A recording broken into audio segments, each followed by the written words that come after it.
Going to try and get a shot of Oliver's reflection because we really want to show not only the view up here of all these amazing buildings, but also the texture of the glass, and just get a shot just kind of moving with him as he's looking up at the skyscrapers. All right, so we've got a few shots of street art already where I've been doing this kind of rotational moving forward movement. I'm going to be doing that again here. So kind of starting with a slight angle, rocking forward onto one leg and then rotating around as you get it.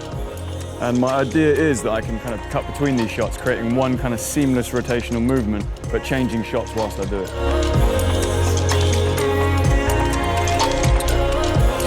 I've got a couple of shots of Oliver there where I was keeping him in the center of the frame, pushing forward whilst he's walking down somewhere.